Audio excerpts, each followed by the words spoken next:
school. You're in a sweatshirt. The school's It's got these flooding. zizzes down there. I'm like, And I called her because I thought it was a mistake, but she said it's because of the changes in the funding, that the school is very funded by the state, and others are not, and I wondered if that's what's happening, because Jamie was saying her was employed by the schools.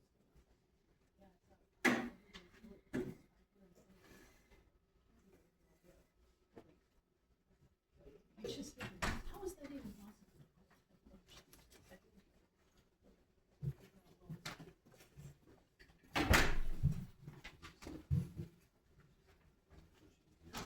I don't know.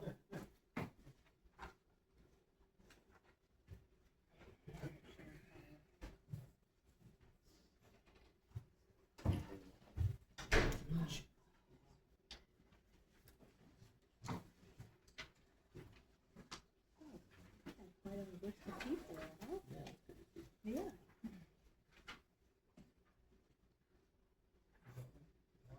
Does the man have for that one? Hello, It's all on one page.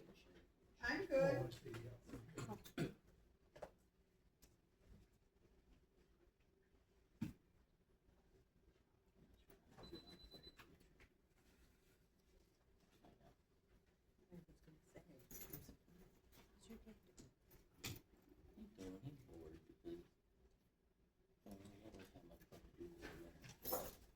And he can't walk. I was seeing him walk past the house. Yeah, I think he still does, but I think he takes pretty. He wants safe routes, you know, where there's not so much ice.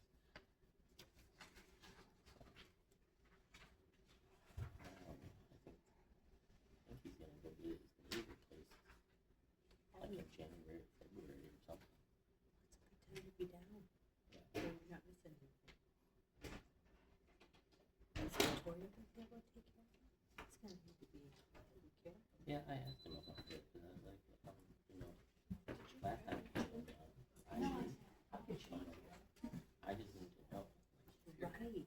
if you need me, Would Brian be able to help us? Usually that's good for Brian. somebody's gotta keep working, making them look. So, you know,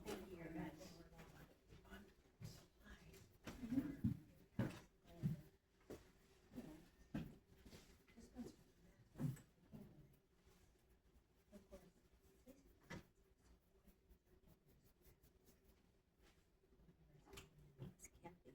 She used to, that guy spoke in this and she told you all this. I haven't seen him for a little while. I saw Chuck. I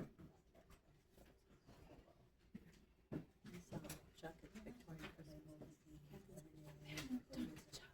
I opened up the it was her and Doug's sister. It was Chuck and Doug's sister back there.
For Christmas, we had some kind of increase in the building's going to say $2,286,000. Okay. That's the estimate. Okay. What's your name now? Sure, by April. Okay. It's this day. Okay. I think that's what we're. Yep.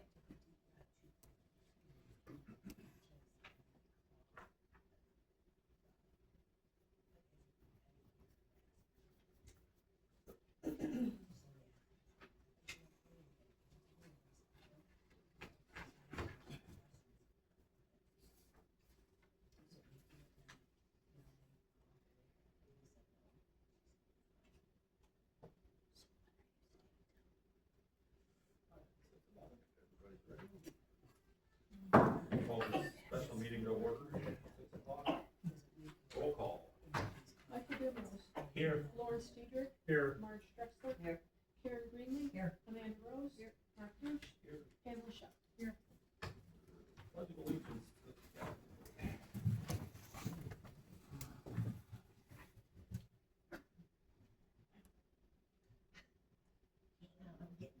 Okay.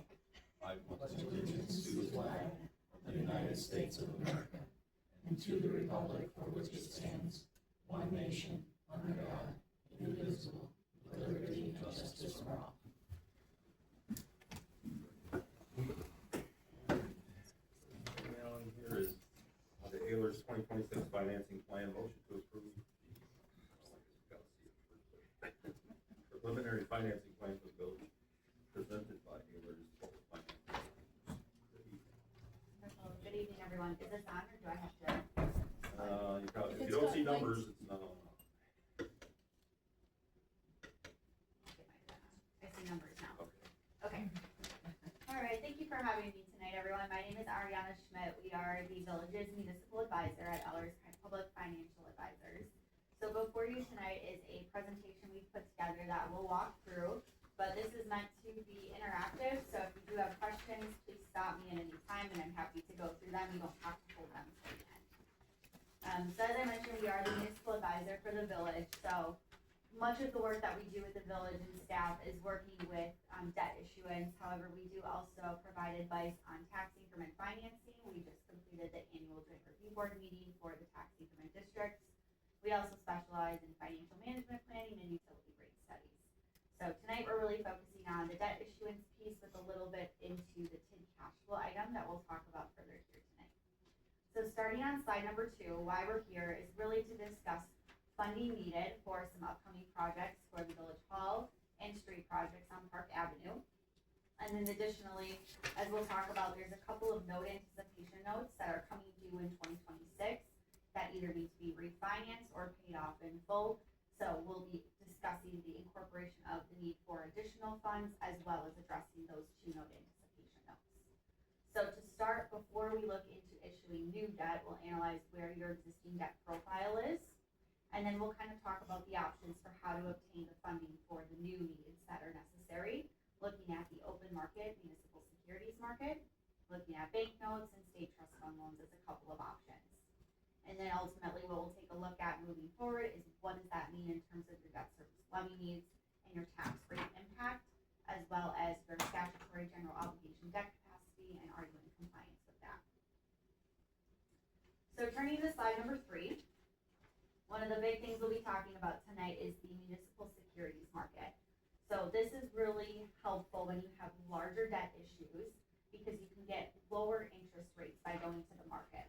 What that means is you have a variety of underwriters who bid on the sales, and they then resell that to various investors.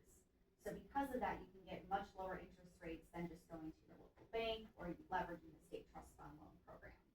However, there is a cost to do so. So on slide 3, you have a list of your transaction participants. So these are the various parties that are required to be included in the process. Biggest thing that you are doing when you're going to market is creating what's called an official statement. This is your offering document that tells the underwriters and investors why they should purchase your debt and why you are a reliable issuer to do so. So first party is your municipal advisor, which is Ellers' role in this case. We really help you determine the structure, the sizing, the term of the issue, and the method. So as a municipal advisor per the SEC, we do have a fiduciary duty to you, which means even if that recommendation is not to go to market and to use another method of sale, we will tell you that. We are really here to be a fiduciary to you all and serve your best interest. Bond counsel is also another key player. Really, they're meant to give you your tax opinions on the tax exempt or taxable status of the debt. And then they also help you prepare your legal documents, your resolutions, and your official statement. Next, you can be rated, similar to on a personal level when you have a credit rating. All issuers as well can have a rating. There is a significant cost to do so and to maintain the rating. So there's a variety of assessment factors that go into it. In this instance, what we're analyzing is the cost to obtain the rating, and the resultant rating that we're anticipating would not offset the lower interest rates you would get as a result of being rated. So that is not something you will see, but it is something that's a part of the open market securities process, so I did want to mention that. Additionally, there is what's called a paying agent. It sounds pretty simple, but really what the paying agent does is help you make your payments on time. When you have municipal securities outstanding, your payments go through what's called the Depository Trust and Clearing Corporation. It's a very large organization that manages this across the country, and they are very difficult to deal with. If you miss a debt service payment for a municipal security, it's not as simple as missing a credit card payment. It is on your record for a long time and can very negatively impact your rating and your long-term interest rates. So it's a very nominal fee, as you'll see in the cost of issuance breakdown. So it's something we typically recommend, especially if there's what's called term bonds. And then lastly is the underwriter, who, as I mentioned, really are the ones purchasing the notes when you go to market. Additionally, after you close on general obligation notes in the open market, there is what's called continuing disclosure. So there are ongoing requirements that you must meet as long as you have the debt outstanding.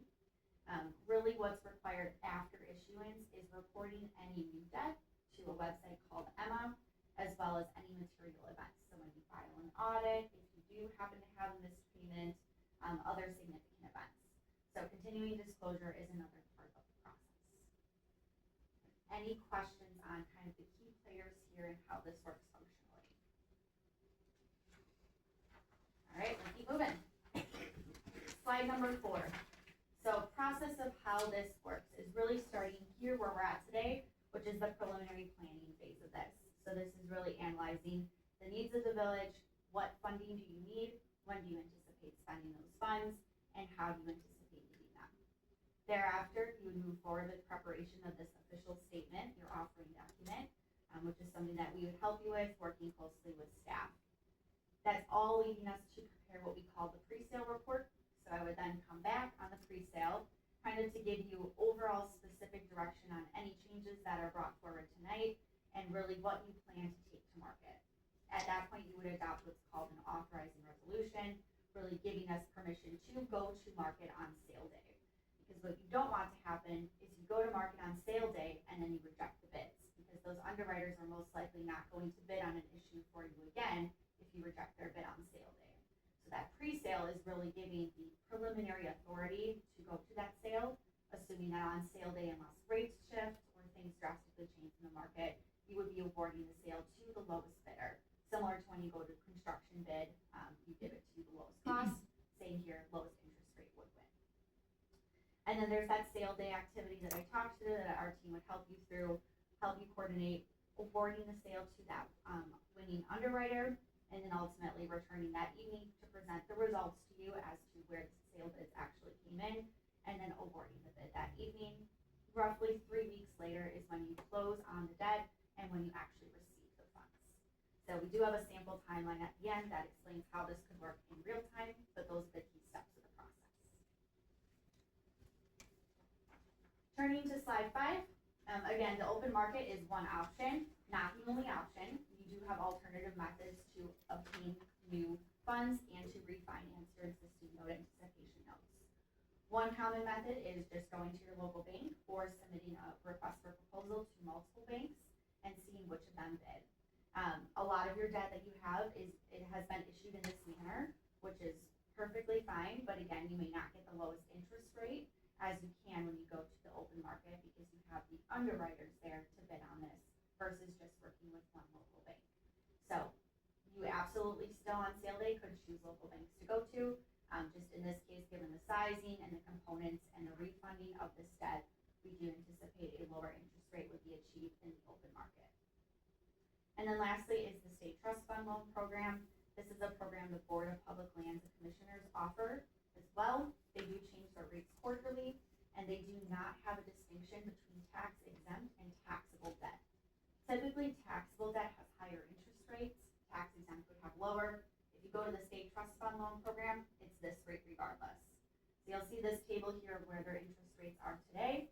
For a term of 11 to 20 years, their rates are at 6.25%, which is quite a bit higher than what we're seeing in the open market right now, as you'll see as we move forward. So while those are all options, as a fiduciary, it is our recommendation to go to open market to obtain the lowest interest rate possible. So that is what you will see spelled out here today.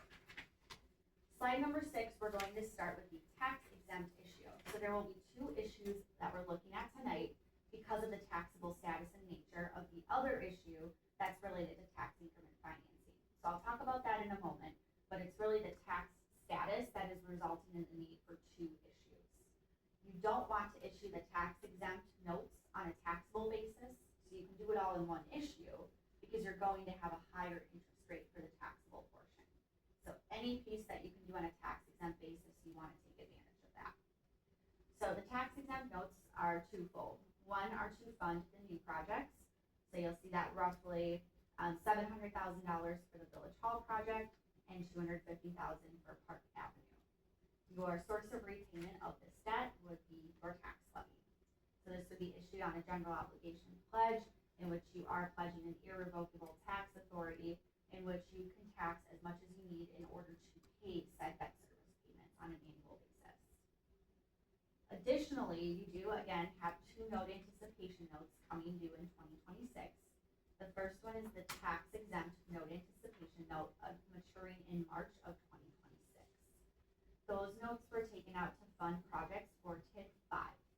So that's roughly $1.7 million that you would need to pay in March if you do not refund those notes. So that is a primary driver behind this financing plan before you tonight. So on the right-hand side, what you're looking at is the breakout between those 2 purposes. The levy portion, which is what we call the new money to fund your new projects, and the TID 5 portion to refund or refinance your existing debt for TID 5. Now in theory, TID 5 would therefore repay its portion of the debt. However, if TID 5 underperforms or does not have the funds to do so, you would be obligated to levy to make those payments if necessary. And then lastly, in the middle of the blue chart on the right, you'll see your estimated issuance expenses. This is the cost of issuance to go to market. So again, all of those key transaction players that we talked through, this is our estimated fee schedule for them. However, on sale day, you would achieve the actual sale, the actual cost associated with the issuance. So all of that is paid for with your bond proceeds. So that is not something you have to pay up front. It is paid for on sale day at the time of closing with your debt issuance proceeds. So turning to slide number 7, the next couple of slides, we show this in a couple of different manners. So again, we have the levy portion that's paying the new money and your TID 5 portion. You can issue general obligation notes up to a term of 20 years. However, you do not have to use all 20 years. The TID portion, we have matching the life of the TID. So the TID runs out through 2042, meaning unless you extend the TID's life, that would be the final year that you could use tax increment revenue to pay the debt. So we have that structure matching the TID's life. That is 16 years in this situation.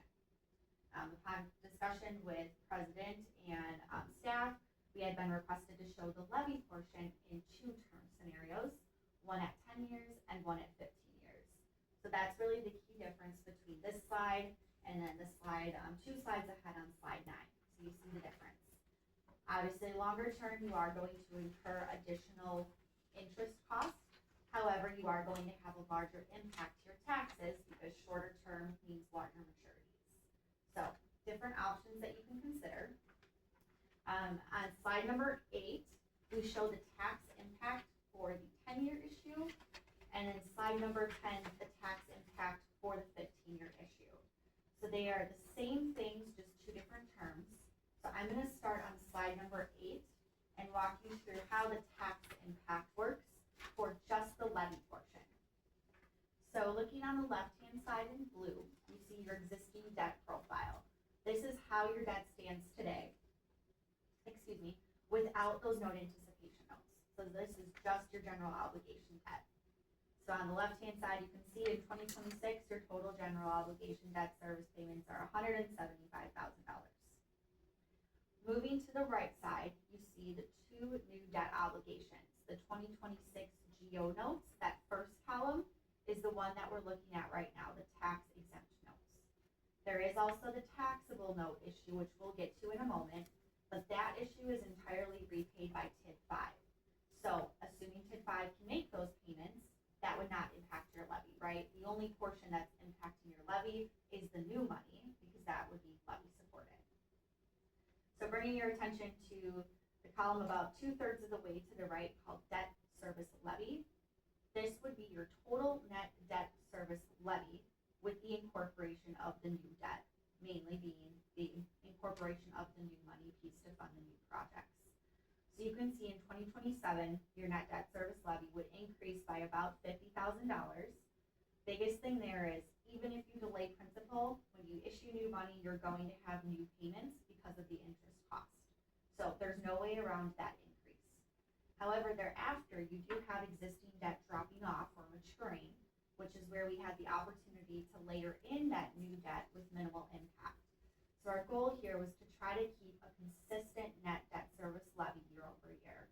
So you can see from 2027 and on, while your tax impact does go up the first year, thereafter it's declining roughly $5,000 to $10,000 a year, trying to keep it relatively consistent. This matures out through 2036 because again, this is the 10-year impact. On slide 10, you see the 15-year impact. So it'll be a little bit lower of an increase, but a longer term to apply that increase. So these are the things that we can change if we understand different goals from you all. If you want to see a different impact where it's not declining $10,000 a year, maybe it's declining $0 a year, for example, or you're declining $5,000 and $10,000, like we can help restructure your debt to achieve your goals.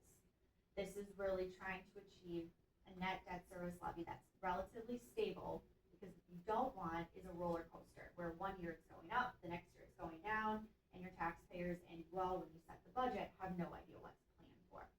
So this is where we can kind of be strategic when we go to market and present the ask to the underwriters. That's another benefit of going to market, is you get to choose the structure. So that's really our responsibility, is to help advise you of the best structure for you. But again, if you have your own goals and advice that you would like to jump in, please feel free to let us know or have conversation and we can make changes. This is the time to do that, so then when we come back at the pre-sale part of the process, we can show you what your goals look like on paper, if this is not that. So I'm going to skip through the next couple of slides, getting us to slide 10, which again, same situation, but 15-year term for the levy. As you can see, it goes out an additional 5 years. So because of the longer term, we can shorten up that impact from about $8,000 to $9,000 a year to a decline of about $15,000 to $20,000 a year. So this would kind of allow the increase to be applied at a longer term, meaning a slower period of time, but in the long term, it is higher cost because you're accruing more interest. So that is the tax exempt issue. We can talk more about the goals at the end, but I'm going to keep going unless you have any immediate questions. Otherwise, slide 11 really focuses on the B issue here, or the taxable issue. So this issue is to fully address the 2021 note anticipation note. This note anticipation note has a balloon payment of about $1.5 million coming due this November. So while yes, you do have additional time on this issue, upon discussion with staff and village president, it was recommended that we kind of approach both issues at once so you can get them both done. If desired, we could push this timeline off, but you will need to either pay off $1.5 million before November or refinance this into a different financing mechanism. So for financing plan purposes tonight, this is all shown on the same timeline, but just wanted to throw that out there. And then again, this is all for TID 5. So as long as TID 5 has the revenue, it would repay this debt, and this debt would not impact your debt service levy. Turning to the next slide, debt service schedules. One thing we did want to show you here is the difference in interest rate between the state trust fund loan program and open market. Because if you recall, the state trust fund loan does not distinguish between tax exempt and taxable interest rates. So given this is a taxable issue, we wanted to run both structures and show you the difference in anticipated interest rates to see if it's worth the cost of issuance to go to market. So blue chart on the left-hand side is the open market. Right-hand side would be if you would use the current state trust fund loans. So at the end of the day, the true interest cost for your open market is roughly 5.4%, and this is a conservative estimate based on October rates from a comparable sale to a community like yours. Rates have moved since then and will continue to move, so when we get to pre-sale, we will update that based on market conditions, but rates have come down since October. So again, this is conservative, likely higher than what it would actually be. But as you take into account the cost of issuance, an all-in cost with your interest rate, or that AIC, gets you to roughly about 6%. So it's not a 6% interest rate, but it's trying to equate both issues, one with cost of issuance, one without, and what is that rough percentage. So that's about 6%. State trust fund loan, less cost of issuance, but higher interest rate would get your all-in cost to about 6.2%. So all that to say, that shows on paper the cost savings associated with going to market and why that's something that we're recommending here. You can also see the par amount of your total principal and interest goes from about 2.2 million to 2.3 million. So again, rates will continue to move, but as we come back for pre-sale, we would give you updated estimates. Turning to slide 13. One other factor to consider is the general obligation debt capacity. So in the state of Wisconsin, you are limited to how much general obligation debt you can have outstanding at a time. That limit is 5% of the total equalized value of the village. As of this year, that amount was about $6.5 million. So your current debt profile, as you'll see on the next page, while it looks like you're not utilizing much of your GO debt capacity, you truly are, but it's all in your note anticipation notes. So because of how note anticipation notes are structured, it's really anticipating a future repayment source, or in this case, a refinancing. So it's not currently part of your general obligation debt, but when you refinance it on paper, it does become legally part of your GO debt. So you will see your GO debt capacity increase quite a bit. That's not due to just the new money, but it's mainly due to the roughly $3 million of TID projects that are being refinanced here. So we'll show you what that looks like on slide 14. So on the left-hand side in blue, you see your existing debt profile, or your existing principal outstanding in 2025 is at 9%. So of that $6.5 million limit, you are eating into 9% of that capacity. When we incorporate these two new issues, including refinancing of those large balloon payments, you jump up to use of about $4.7 million at a high point in 2026, or 69% of your capacity. That leaves a residual of roughly $2.1 million. Typically, you don't want to go any higher than about 65 to 75% of your capacity, because you want to ensure you have additional capacity available for any new debt you may need to issue. Any emergencies, you have any sort of large street project, catastrophic event in the community, you want to preserve that capacity. In this case, you already have this debt outstanding. So unless you have the $3 million to pay those funds off in full, this is really the reality of where the village is at today. So it's not cause for concern, it's more so just to say that until some of this debt matures, there's not a lot of capacity for new general obligation debt. There are other ways to issue debt on a revenue pledge, for example. A lot of utilities do that, in which you would issue a revenue bond for a water project in which the water utility would repay that debt. So there are other ways to issue debt if you have other upcoming projects, but this is just something to keep in mind. And then you'll see year over year that usage of the limit does drop because your existing debt is maturing and then the new debt you'll be paying off over time. So are there any questions on the structure, the legal requirements, anything I've talked through so far before we get into next steps? You mentioned, about the levy debt. So we can exceed our levy to any amount in order to cover that debt without going to referendum. Yep, up to the total general obligation debt payment you have outstanding. And then the next question, and I don't know if you would know this or Dawn, is TID able to cover the payments? Yeah, great question. So if you can actually flip to the end, I've included the cash flow on slide 17. I realize this is very tiny, I apologize, but I will try to explain what's going on in the TID right now. So in 2024, the last year of audited financials, that's the year that kind of has that dotted line in the row. That shows you where the TID actually was at the end of last year. It was at a deficit of about $671,000. With that said, the TID is performing well. It's generating almost $200,000 to $300,000 of tax incremental revenue a year. So that additional revenue will bring it out of the hole if we didn't add in any new debt pretty quickly. However, again, the reality is those 2 note anticipation notes are for TID 5.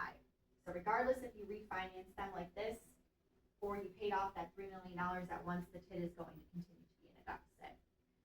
By 2042, it gets almost back to an even zero at about a deficit of negative 240,000. So all that to say, if you would not extend the TID, it would end in a deficit based on these assumed projections. However, you are eligible to extend this TID for an additional 6 years. If you were to extend the TID, you can see if you're generating $295,000 a year, in 1 year, that would pay off your deficit. The reason we are not showing the tax or the debt as issued for a term beyond that is because the TID is not extended right now. So we don't want to show that, and then you don't extend the TID, and now you don't have a way to repay that debt. But we did discuss this at the joint review board meeting and mentioned that an extension may be necessary. So something you can do, can consider, and could get you out of that hole. So, but year over year, like the debt payment that this will require for about $3 million, is that, I can't really tell, but there's so many numbers, is that being covered by the 200 to 300 that the TID is producing? Very close. So on the left-hand side in the orange, under projected revenues, you see property tax levy support. That's how much is needing to be levied to make up the difference between what the TID can pay and what the debt service payments are. So it's about $10,000 a year additional. Now, this is based on a variety of assumptions. So if tax rates drop, if outcomes of your equalized value change, this will change. But based on current assumptions, that's what you would need to levy. And then is that the same thing where we can levy as much as we need to cover this? Correct. So with the 2 together,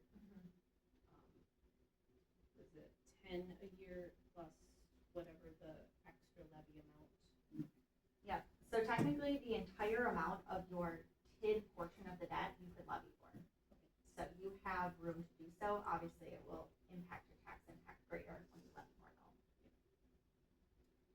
So this is something we'll keep an eye on as we update your TID cash flow on an annual basis, so we can see where the TID is actually performing.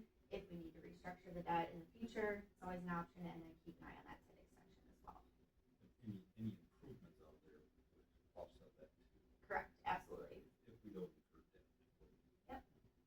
Well, and that was another question I had. So we had, in their contract, that they were going to be taxed at a certain amount regardless of their value to it. So with them making an addition onto the building, will that put them above and beyond that, or will that still We'll keep them? be right close. They went at 7.5, we wanted 10 originally. This will put us just about 10, because it was 2.86 million is the addition. So that will be at what they agreed to, or what you, it will be? Now, the building is actually assessed at almost 10 now. I just remember they had that back and forth with the assessor a couple years ago, so just wasn't sure if that actually put us over, or if it just. Or if this is gonna put us in the right area to cover all of it. That was the magic number before. And that should start helping pay off over too.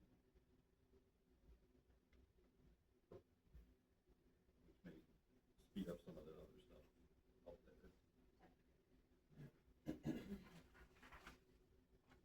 So going back to slide 15, in terms of next steps, as you know, your first note anticipation note is maturing in March. So this is kind of the go time for if you want to follow this plan, if you want to refinance it rather than paying that entire balloon payment. We would want to get started on preparation for the sale right away in the new year. So it's a pretty big lift on staff's end to work with us. We'll get a questionnaire out to her, get a variety of items out that we need help with for review. We get bond counsel involved. We do what's called a due diligence call with them so they can make sure everything is up to par legally.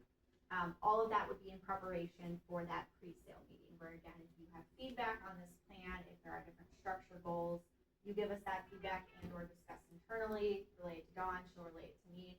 And then we would return in January to present again the updated pre-sale report to you. That would be when we'd be seeking your authorization of the resolution to move forward on sale day. Then based on this timeline in February, we would go to market on February 10th.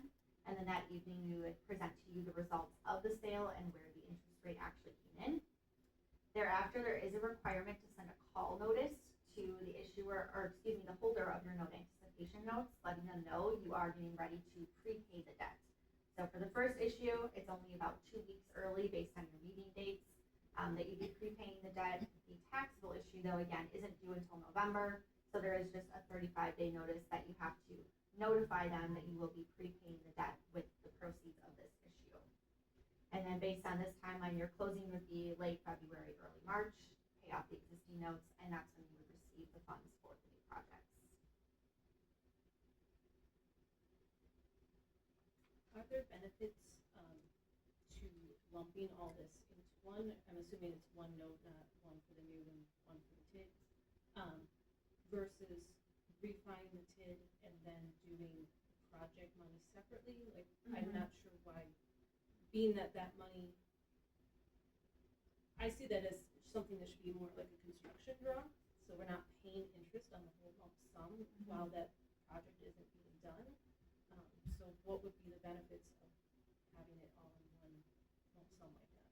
Yeah, good question. Biggest thing is you're going to save on interest rates by going to market for an issue of this size all at once.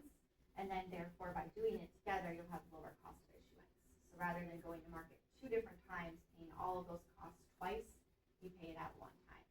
The other thing is when you receive the proceeds, you can invest the proceeds and earn interest on those proceeds while you spend them down. So you have a 3-year spend down period until arbitrage requirements kick in.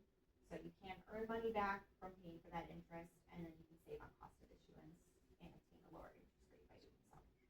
And then if, let's say the project comes in at 70% of estimated, do you have to take off, like, what can you do with that? You just keep it invested, or?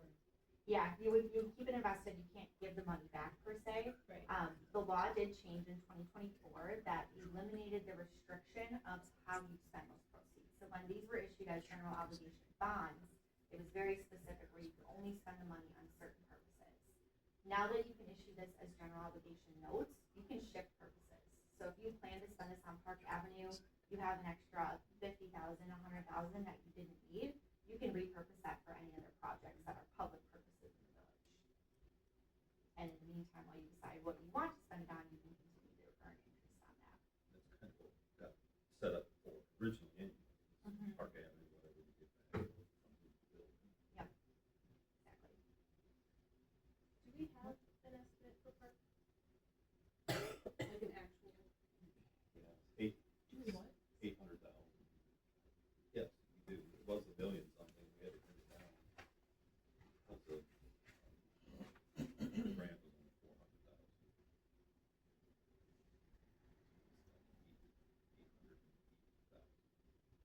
And only 250,000 of that is built into the financing.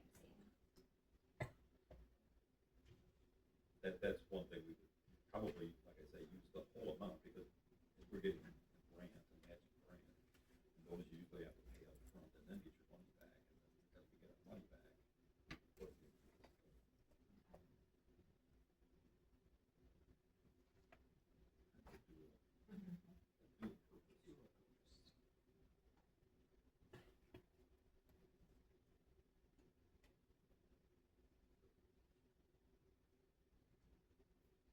study back to go her because but I'm not comfortable with financing this much money without having actual hard numbers in front of me and then just putting it on the residents with no accountability. They don't even get a say in whether it's levied or, you know, we go referendum, at least they have a say in it.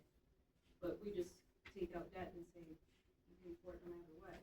It's what makes me uncomfortable. I understand we have to refi the project that was already done, but.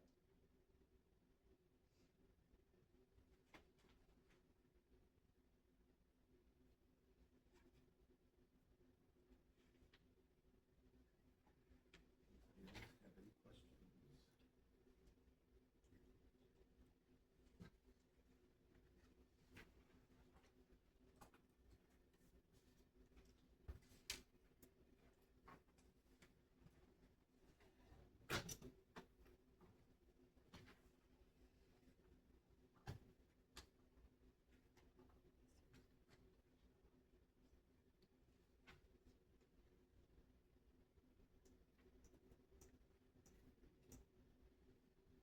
My suggestion would be the 10 years to get the debt limit down. Stretching it out for 15. If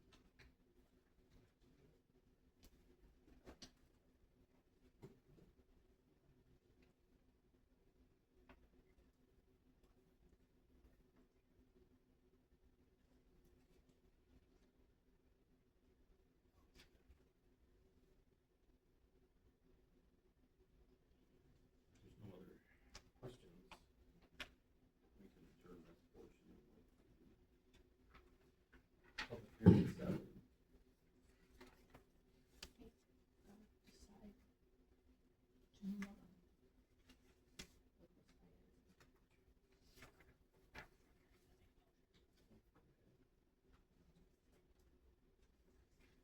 Motion to move on with this. I thought that was that. And you need to know 10 years or 15 years, right? Yeah, and if you don't have the decision tonight, it's okay, we would just need the direction before coming back to you with the pre-sale in January. So it'd really just be a motion to proceed as presented on the 10-year plan or with any changes that you all desire. Well, I would then, what we're needing is a motion, correct? So, all right, so I make a motion that we, approve to the 2026 preliminary financing plan with Ellers, and I would say we do it on the 10-year versus the 15-year. So I make a motion, that we approve to move forward with it. I'll second that. Motion's been made and seconded. Any other discussion? Hearing none, all in favor say aye. Aye. Opposed, same sign. No. Motion carries. Thank you. To adjourn the meeting and recess until 7 p.m. I'll make a motion that we adjourn the meeting and recess until 7 o'clock for a budget public hearing. Second. Motion's been made and seconded to adjourn. All in favor say aye. Aye. Opposed, same sign.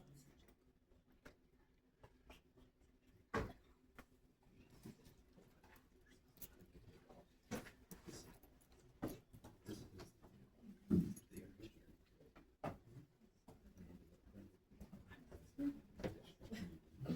original. Here's all your cards. You need to use this pen, I know. and then all these are for witnesses. Oh, 7. So is it this in the new? That's the latest and the greatest. Thank you. Absolutely. And Thank then you for having us. we haven't gotten like official confirmation. We haven't got anything. So we can't count out. I'm not. Is it, so it's like you're signing off, it's